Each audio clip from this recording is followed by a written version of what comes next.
வணக்கம். மார்ச் 13ஆம் தேதி இன்னைக்கான முதல் பதிவு. பங்குச்சந்தையில் நடந்த சில விஷயங்களை விரைவாக பார்க்கலாம். முக்கியமான தகவல், நான் செபி ரெஜிஸ்டர்ட் அட்வைசர் கிடையாது. நம்ம சேனல்ல இருந்து எப்போதுமே ஸ்டாக் ரெக்கமெண்டேஷன்ஸ் கிடையாது. யூடியூப் சேனல் மட்டும் இல்லைங்க, மற்ற சோஷியல் மீடியா பிளாட்ஃபார்மான இன்ஸ்டாகிராம், வாட்ஸ்அப், டெலிகிராம்ல இருந்து கூட நாம ஸ்டாக் ரெக்கமெண்டேஷன்ஸ் வழங்குவதில்லை. மேலும் பணத்தை வாங்கிட்டு எந்த சேவையும் வழங்குவது இல்லை. பல போலியான குரூப் இயங்கிட்டு இருக்கு. தயவு செய்து ஜாகிரதையாக இருங்க. இந்த வீடியோவில் காட்டக்கூடிய அனைத்து கம்பெனிகளும் வெறும் இன்ஃபர்மேஷனல் பர்பஸ்க்காக மட்டுமே முதலீடு செய்யுங்கன்னு சொல்கிற வீடியோ கிடையாது. எந்த ஒரு முதலீட்லையும் ரிஸ்க் இருக்கும். ரிஸ்க் புரியாமல் இன்வெஸ்ட் செய்யாதீங்க. ரிஸ்க் புரியலனா தயவு செய்து இன்வெஸ்ட்மெண்ட்டை தவிர்த்துருங்க.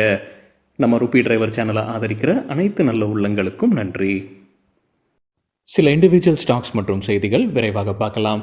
நேற்று மார்ச் 12ஆம் தேதி ஃபாரின் இன்ஸ்டிடியூஷனல் இன்வெஸ்டர்ஸ் நெட் பையர்ஸாக இருந்திருக்கிறாங்க. 73 கோடி ரூபாய்க்கு வாங்கியிருக்கிறாங்க. டொமஸ்டிக் இன்ஸ்டிடியூஷனல் இன்வெஸ்டர்ஸும் நெட் பையர்ஸாக இருந்திருக்கிறாங்க. 2358 கோடி ரூபாய்க்கு வாங்கியிருக்கிறாங்க. இந்தியாவுடைய பிப்ரவரி மாதத்திற்கான சிபிஐ இன்ஃப்ளேஷன் டேட்டா வெளியிடப்பட்டிருக்கு. 5.09%, எதிர்பார்த்தது 5.1%. ஜனவரி மாதத்திலும் 5.1% தான் இருந்தது. ஆர்பிஐடைய டாலரன்ஸ் ரேஞ்ச் 2லிருந்து 6% இருக்கு. அதுக்கு உள்ளார தான் வந்திருக்கு.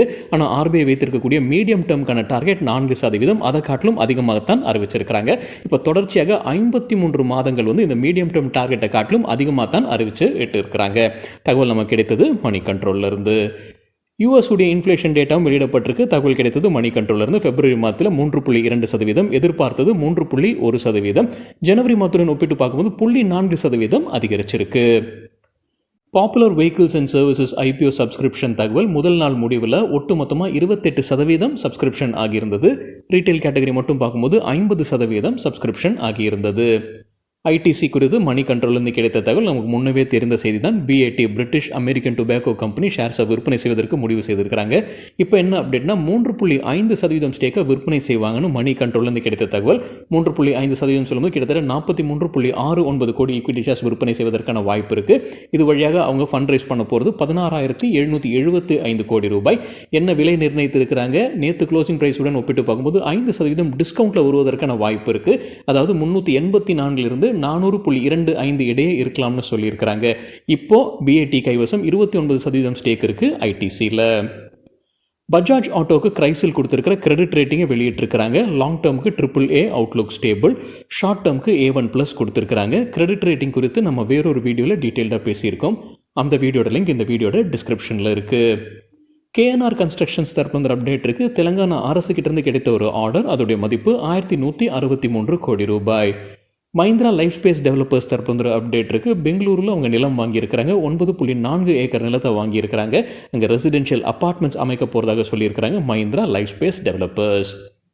வீவன் லிமிடெட் தரப்புல அப்டேட் இருக்கு. மத்திய பிரதேஷில் கால் சென்டர் அமைக்கிறாங்க. இந்த ஆர்டர் மத்திய பிரதேஷ் அரசு கிட்ட இருந்து கிடைச்சிருக்கு. அதோடைய மதிப்பு 4.75 கோடி ரூபாய். 4 ஆண்டிற்கான கான்ட்ராக்ட் இதுன்னு சொல்லியிருக்கிறாங்க வீவன் லிமிடெட். HDFC பேங்க் குறித்து மணி கண்ட்ரோல்லேருந்து கிடைத்த ஒரு தகவல். பிப்ரவரி மாதத்தில் மியூச்சுவல் ஃபண்ட்ஸ் எவ்வளவு வாங்கியிருக்கிறாங்கன்ற தகவல்.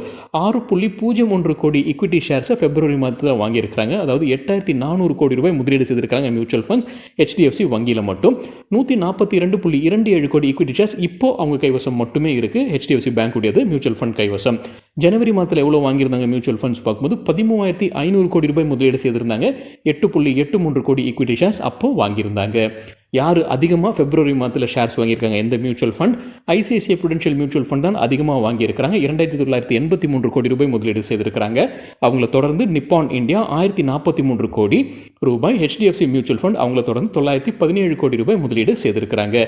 வேறு எந்தெந்த கம்பெனிலெல்லாம் ஷேர்ஸை வாங்கியிருக்கிறாங்க பிப்ரவரி மாதத்தில் mutual fund? Reliance Industries, Larsen and Toubro, Kotak Mahindra bank, Indian Oil Corporation, Bharti Airtel, IndusInd bank, TCS. எவ்வளவு முதலீடு செய்திருக்கிறாங்க? 973 கோடி ரூபாயிலிருந்து 3,753 கோடி ரூபாய் வரைக்கும் முதலீடு செய்திருக்கிறாங்க இந்த கம்பெனிகள் எல்லாமே. பிப்ரவரி மாதத்தில் மியூச்சுவல் ஃபண்ட்ஸ் விற்பனை செய்த சில ஸ்டாக்ஸ் மணி கண்ட்ரோல்லேருந்து கிடைத்தது. சன்ஃபார்மால 2,283 கோடி ரூபாய் மதிப்பிற்கான ஈக்விட்டி ஷேர்ஸை விற்பனை செய்திருக்கிறாங்க. NTPCயில் 1,859 கோடி ரூபாய் மதிப்பிற்கான ஷேர்ஸை விற்பனை செய்திருக்கிறாங்க மியூச்சுவல் ஃபண்ட் பிப்ரவரி மாதத்தில். HG இன்ஃப்ரா இன்ஜினியரிங்க்கு பீகார் மாநிலத்தில் ஒரு ஆர்டர் கிடைச்சிருக்கு ஈஸ்ட் சென்ட்ரல் ரயில்வே கிட்ட இருந்து. அதோடைய மதிப்பு 709 கோடி ரூபாய். கேஃபின் டெக்னாலஜிஸில் ஒரு பெரிய டீல் நடந்திருக்கு. நேற்று நம்ம செய்தி பார்த்துருந்தோம். கோடெக் மஹிந்திரா பேங்க் விற்பனை செய்திருப்பதற்கான வாய்ப்பு இருக்குன்ற தகவல் பார்த்துருந்தோம். இப்போ ஸ்டாக் எக்ஸ்சேஞ்சிலேருந்து உறுதி செய்யப்பட்டிருக்கு. கோடெக் மஹிந்திரா பேங்க் விற்பனை செய்திருக்கிறாங்க. 34,70,000 ஷேர்ஸ். ஒரு ஷேர் விலை 600 ரூபாய் 28 பைசா. அயான் எக்ஸ்சேஞ்ச் இந்தியா தரப்பு ஒரு அப்டேட் இருக்குது. சவுதி அரேபியா மாதன் கிட்டேருந்து அவங்களுக்கு ஒரு ஆர்டர் கிடச்சிருக்கு. வாட்டர் ட்ரீட்மெண்ட் பிளான்ட் அமைப்பதற்கு அதோடைய மதிப்பு 120 கோடி ரூபாய். ஆர்விஎன்எல் தரப்பில் ஒரு அப்டேட் இருக்குது. ராஜஸ்தான் அரசுடைய ராஜஸ்தான் ராஜ்ய வித்யுத் பிரசாரன் நிகம் லிமிடெட் கிட்டேருந்து ஒரு ஆர்டர் கிடச்சிருக்கு. அதோடைய மதிப்பு 193 கோடி ரூபாய். திங்கிங் கம்பெனியுடைய ஷேர்ஸை பேங்க் ஆஃப் அமெரிக்கா செக்யூரிட்டிஸ் விற்பனை செய்திருக்கிறாங்க. நேற்று 1,96,000 ஷேர்ஸ், ஒரு ஷேர் விலை ₹45.13. சொசைட்டி ஜெனரலும் விற்பனை செய்திருக்கிறாங்க. திங்கிங் உடைய ஷேர்ஸை 2,35,000 ஷேர்ஸ், ஒரு ஷேர் விலை ₹45.49. வேதாந்தா குறித்து மணி கண்ட்ரோல்லேருந்து கிடைத்த ஒரு தகவல். செபி ஆர்டர் பாஸ் பண்ணியிருக்கிறாங்க. வேதாந்தா கிட்ட என்ன சொல்லியிருக்கிறாங்க, கெயின் யூகே ஹோல்டிங்ஸ்க்கு 77.62 கோடி ரூபாய் அபராதம் கட்ட வேணும்னு சொல்லியிருக்கிறாங்க. எதற்காக? அவங்க டிவிடெண்ட் கட்டுவதற்கு தாமதம் ஆயிருக்கு. அதனால் 77.62 கோடி ரூபாய் கட்டணும். அது மட்டும் இல்லாமல் இன்ட்ரெஸ்ட்டும் சேர்த்துருக்கிறாங்க. ஆண்டிற்கு 18% இன்ட்ரெஸ்ட்டும் சேர்த்து கட்ட வேண்டும்னு சொல்லியிருக்கிறாங்க. 45 நாட்கள் கால அவகாசமும் கொடுத்துருக்காங்க. அப்படி அவங்க கட்டலைன்னா நடவடிக்கை எடுக்கப்படும் சொல்லியிருக்கிறாங்க செபி வேதாந்தா கிட்ட. ஹிண்ட்வேர் ஹோம் இன்னோவேஷன்ஸ் லிமிடெட் தரப்பில் ஒரு அப்டேட் இருக்குது. கம்பெனியுடைய சீஃப் எக்ஸிக்யூட்டிவ் ஆஃபீஸரான திரு சலீல் கபூர் ராஜினாமா செய்திருக்கிறாரு. ஹிந்துஸ்தான் கன்ஸ்ட்ரக்ஷன் ரைட்ஸ் இஷ்யூக்கான அப்டேட் வெளியிட்டிருக்கிறாங்க. Record date March 16. ரைட்ஸ் இஷ்யூக்கான தகவல். ஃபண்ட் ரைஸ் பண்ணுறாங்க. 350 கோடி ரூபாய் வரைக்கும் இந்த ரைட்ஸ் இஷ்யூவில் என்ன விலை நிர்ணயித்திருக்கிறாங்க, ஒரு ஷேருக்கு 21 ரூபாய். நேற்று க்ளோசிங் ப்ரைஸ்லேருந்து ஒப்பிட்டு பார்க்கும்போது 41% தள்ளுபடியில் நிர்ணயித்திருக்கிறாங்க விலையை. எவ்வளவு ஷேர்ஸ் கொடுக்குறாங்க, ஒரு ரைட்ஸ் என்டைட்டில்மெண்ட் கொடுக்குறாங்க. 9 ஷேர்ஸ் வைத்திருந்தால் ரெக்கார்ட் டேட் படி. ரைட்ஸ் இஷ்யூ எப்போ ஓப்பன் ஆகுது, மார்ச் 26. எப்போ முடிவடையுது, ஏப்ரல் 5. ஆன் மார்க்கெட் ரெனன்சியேஷன் கடைசி நாள் ஏப்ரல் 2. ரைட்ஸ் இஷ்யூனா என்ன அப்படின்னு நம்ம வேறொரு வீடியோவில் டீட்டெயில்டாக பேசியிருக்கோம்.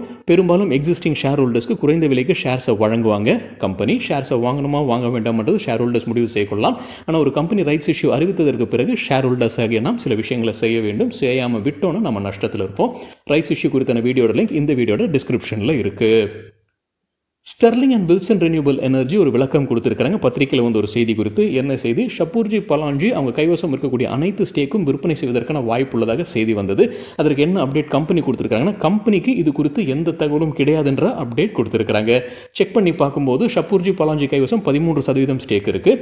இந்த Sterling and Wilson renewable energy அண்மையில் ரிலையன்ஸ் ஸ்டேக்கு ஒர்க் பண்ண கம்பெனி. ரிலையன்ஸ் கைவசம் 32.5% ஸ்டேக் இருக்குது. குல்ஷன் பாலியால்ஸ் தரப்பு அப்டேட் இருக்குது. மத்திய பிரதேஷ் அரசு கிட்டேருந்து ஒரு ஆர்டர் கிடச்சிருக்கு. கண்ட்ரி லிக்கர் சப்ளை பண்ணக்கூடிய ஒரு ஆர்டர் இது. நிதியாண்டு 2024-25க்கானது. பெயிண்ட் ஸ்டாக்ஸ் குறித்து மணி கண்ட்ரோல்லேருந்து கிடைத்த தகவல். மெக்வரி என்ன சொல்லியிருக்கிறாங்க, ஏஷியன் பெயிண்ட்ஸ்க்கு தொடர்ந்து அவுட் பர்ஃபார்ம் ரேட்டிங் கொடுத்துருக்காங்க. எதிர்பார்க்குற டார்கெட் 4000 ரூபாய். இது இப்போ அண்மையில் நம்ம செய்தி பார்த்ததும் கிராசம் இண்டஸ்ட்ரீஸ் பிர்லா ஓப்போஸ் அப்படின்ற பேரில் பெயிண்ட் பிஸ்னஸில் இறங்கி இருக்கிறாங்க. அதற்கு பிறகு தான் இந்த ரேட்டிங்கை கொடுத்துருக்காங்க. மெக்வரி ஏஷியன் பெயிண்ட்ஸ்க்கு அவுட் பர்ஃபார்ம், எதிர்பார்க்குற டார்கெட் 4000. கன்சைக்கு என்ன கொடுத்துருக்காங்க, நியூட்ரல் ரேட்டிங் கொடுத்துருக்காங்க. எதிர்பார்க்குற டார்கெட் விலை 320, முன்ன சொல்லியிருந்தது 360. டார்கெட் ப்ரைஸை குறைச்சிருக்காங்க. பர்ஜருக்கும் டார்கெட் ப்ரைஸை குறைச்சிருக்காங்க. அண்டர் பர்ஃபார்ம் ரேட்டிங் கொடுத்துருக்காங்க. டார்கெட் 490, முன்ன சொல்லியிருந்தது 520 ரூபாய்.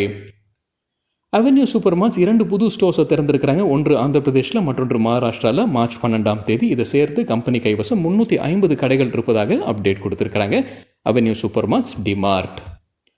ஸ்டேட் பேங்க் ஆஃப் இந்தியா குறித்து எக்கனாமிக் டைம்ஸ்லேருந்து கிடைத்த ஒரு தகவல். சுப்ரீம் கோர்ட் எலக்ட்ரல் பாண்ட்ஸ் குறித்தான தகவல் தாக்கல் செய்ய வேண்டும்னு சொல்லியிருந்தாங்க. அது இப்போ தாக்கல் செய்திருப்பதாக எக்கனாமிக் டைம்ஸ்லேருந்து கிடைத்த தகவல். எலெக்ஷன் கமிஷன் ஆஃப் இந்தியாவுக்கு அவங்க தாக்கல் செய்திருக்கிறாங்க. எலெக்ஷன் கமிஷன் ஆஃப் இந்தியா அவங்களுடைய வெப்சைட்டில் இது வெள்ளிக்கிழமைக்குள்ளார அப்லோட் பண்ணணுன்றது ஆர்டர் கொடுத்துருந்துருக்காங்க சுப்ரீம் கோர்ட். ஜெட் ஏர்வேஸ் நேற்று நல்லா பர்ஃபார்ம் பண்ணியிருந்திருக்காங்க. எக்கனாமிக் டைம்ஸ்லேருந்து கிடைத்த தகவல் 5% அப்பர் சர்க்கியூட்டை எட்டியது நேற்று. என்ன காரணம் சொல்லியிருக்காங்கன்னா, NCLAT நேஷனல் கம்பெனி லா அப்பலட் ட்ரிபியூனல் ஒரு ஆர்டர் பாஸ் பண்ணியிருக்காங்க. ஜெலன் கல்ராக் அதை டேக் ஓவர் பண்ணுறாங்க. அது சரியான முடிவு, அவங்களுக்கு தான் ஓனர்ஷிப் இருக்கணும் அப்படின்ற ஆர்டர் மறுபடியும் பாஸ் பண்ணியிருக்கிறாங்க. இது ஸ்டேட் பேங்க் ஆஃப் இந்தியா தான் தொடர்ந்துருந்தாங்க வழக்கு. ஸ்டேட் பேங்க் ஆஃப் இந்தியா மற்றும் வேறு சில வங்கிகள் அவங்களுக்கு எதிராக தான் தீர்ப்பு வந்திருக்கு. கலஞ்சல் ராக்கு சாதகமாக வந்திருக்கு. அவங்க தான் புது மேனேஜ்மெண்ட் டேக் ஓவர் பண்ணுறாங்க. So State Bank of India வழக்கு தொடர்ந்துருக்காங்க. NCLAT இப்போ ஜெலன் கல்ராக் அதை டேக் ஓவர் பண்ணுறது சரிதான்ற தீர்ப்பு வந்திருக்கு. இது ஒரு காரணமாக சொல்லியிருக்காங்க எக்கனாமிக் டைம்ஸில். நேற்று ஜெட் ஏர்வேஸ் நல்லா பர்ஃபார்ம் பண்ணதற்கு. சங்கி இண்டஸ்ட்ரீஸ் தரப்பில் ஒரு அப்டேட் இருக்குது. மணி கண்ட்ரோலில் கிடைத்த தகவல். இவங்களுடைய ப்ரொமோட்டர் அம்புஜா சிமெண்ட்ஸ் அவங்க ஸ்டேக்கை விற்பனை செய்வதற்கான வாய்ப்பு உள்ளதாக மணி கண்ட்ரோலில் தகவல் சொல்லியிருக்கிறாங்க. 2% வரைக்கும் அவங்க ஸ்டேக்கை விற்பனை செய்வதற்கான வாய்ப்பு இருக்குது. டிசம்பர் மாத இறுதியில் 54.5% ஸ்டேக் வைத்திருக்கிறாங்க Ambuja cements. Ambuja cements Adani group உடைய company. Minimum public share holding காரணமாகத்தான், அந்த விதியை மீட் பண்ணணும் அப்படின்றதுக்காகத்தான் இவங்க இந்த டிரான்சாக்ஷனை நடத்துகிறாங்க. மணி கண்ட்ரோலில் தகவல் சொல்லியிருக்காங்க. ஆனால் ஷேர் ஹோல்டிங் பேட்டர்னு BSEயில் போய் செக் பண்ணி பார்க்கும்போது 25% மேலே பப்ளிக் ஷேர் ஹோல்டிங் இருக்குது. அதுக்கு அதுக்கப்புறம் குறைஞ்சதா, அது இன்னும் லேட்டஸ்ட்டாக அப்டேட் ஆகல அப்படின்றது தெரியல. ஆனால் மணி கண்ட்ரோலில் சொல்லியிருக்கிற காரணம் என்னென்னா, மினிமம் பப்ளிக் ஷேர் ஹோல்டிங் விதியை கரெக்டாக மீட் பண்ணணும் அப்படின்றதுக்காகத்தான் அம்புஜா சிமெண்ட்ஸ் 2% ஸ்டேக்கை விற்பனை செய்வதாக சொல்லியிருக்கிறாங்க மணி கண்ட்ரோல் செய்தியில். மெட்ப்ளஸ் ஹெல்த் சர்வீசஸ் தற்போது அப்டேட் இருக்குது. எப்போவுமே கொடுக்குற அப்டேட் மாதிரி தான் கொடுத்துருக்காங்க. ஆந்திர பிரதேஷில் ஒரு கடையுடைய உரிமத்தை தற்காலிகமாக ரத்து செய்யப்பட்டிருக்கு 7 நாட்களுக்கு. இதனால் வருவாய் இழப்பு 1.4 லட்சம் ரூபாய்கள்ன்ற அப்டேட் கொடுத்துருக்காங்க MedPlus health services. Likitha infrastructure தற்போது அப்டேட் இருக்குது. ஹிந்துஸ்தான் பெட்ரோலியம் கார்பரேஷன் கிட்ட உங்களுக்கு ஒரு ஆர்டர் கிடச்சிருக்கு. அதோடைய மதிப்பு 106 கோடிகள். லெமன் ட்ரீ ஹோட்டல்ஸ் தற்போது அப்டேட் இருக்குது. ராஜஸ்தான் உதய்பூரில் அவங்களுடைய புது ஹோட்டலை திறந்திருக்கிறாங்க. 48 அறைகள் கொண்ட ஹோட்டல் இது. இதை சேர்த்து ராஜஸ்தானில் இது 8வது ப்ராப்பர்ட்டின்ற அப்டேட் கொடுத்துருக்காங்க lemon tree hotel. Vakrangee limited தற்போது அப்டேட் இருக்குது. ஒயிட் லேபிள் ஏடிஎம்ஸ்க்கான அனுமதி ஆர்பிஐ முன்னே வழங்கியிருந்தாங்க. இப்போ அதை நீட்டிச்சிருப்பதாக அப்டேட் கொடுத்துருக்காங்க. எது வரைக்கும் இப்போ கொடுத்துருக்காங்க? மார்ச் 31, 2025 வரைக்கும் இப்போ கொடுத்துருக்காங்க. வக்ராஞ்சி கைவசம் 6486 ஒயிட் லேபிள் ஏடிஎம்ஸ் இருப்பதாகவும் சொல்லியிருக்கிறாங்க. கெய்னர்ஸ் வித் ஹை வால்யூம் பட்டியலை விரைவாக பார்க்கலாம். இது நேற்றுக்கான டேட்டா. ஹை வால்யூம்னு எப்படி சொல்கிறோம்னா, நேற்று வால்யூமுடன் கடந்த 10 நாளுக்கான ஆவரேஜ் வால்யூமை கம்பேர் செய்து 100% மேலே இருக்கிற சில ஸ்டாக்ஸ் கெய்னர்ஸ்ன்னு சொல்லும்போது ஷேர் ப்ரைஸ் அதிகரித்திருக்க வேண்டும். லிண்டே இந்தியா 7% அதிகரித்தது நேற்று. 1500% வால்யூம் அதிகரிப்பு. பாலகிருஷ்ண இண்டஸ்ட்ரீஸ் 4% ஷேர் ப்ரைஸும் 170% வால்யூம் அதிகரிப்பு. Carysil 4% share price 159% volume. Aptech 2% share price உயர்ந்தது 100% வால்யூம் அதிகரிப்பு. ஏபி கேபிட்டல் 2% ஷேர் ப்ரைஸ் உயர்ந்தது 343% வால்யூம் அதிகரித்தது. நேற்றே நம்ம செய்தி பார்த்தவங்க ஏபி கேபிட்டல் கொடுத்து ஒரு மர்ஜர் செய்தி. லூசர்ஸ் வித் ஹை வால்யூம் பட்டியலில் கிரையான்ஸ் 8% வீழ்ச்சி 470% வால்யூம் அதிகரிப்பு. ஆட்டம் வேல்ஸ் 8% விழுந்தது 124% வால்யூம் அதிகரிப்பு. அரியன் அகாடமி 8% வீழ்ச்சி 105% வால்யூம். ப்ரூக்ஸ் லேபரட்டரிஸ் 7% விழுந்தது 157% அதிகரித்தது வால்யூம். ஆரோ கிரீன் டெக் 5% வீழ்ச்சி 124% வால்யூம் அதிகரிப்பு. ஏஷியன் ஹோட்டல்ஸ் 5% விழுந்தது 661% வால்யூம் அதிகரிப்பு. பாம்பே சூப்பர் 5% வீழ்ச்சி 156% வால்யூம் அதிகரிப்பு. ஆஸ்ட்ராசெனகா 4% விழுந்தது 150% அதிகரித்தது வால்யூம். ஆல்செக் டெக்னாலஜிஸ் 3% விழுந்தது 172% வால்யூம் அதிகரிப்பு. சரிங்க, இதுதான் சில விஷயங்கள் என்னுடைய பார்வைக்கு எட்டியது. நன்றி, வணக்கம். சரிங்க, இதுதான் சில விஷயங்கள் என்னுடைய பார்வைக்கு எட்டியது. நன்றி, வணக்கம்.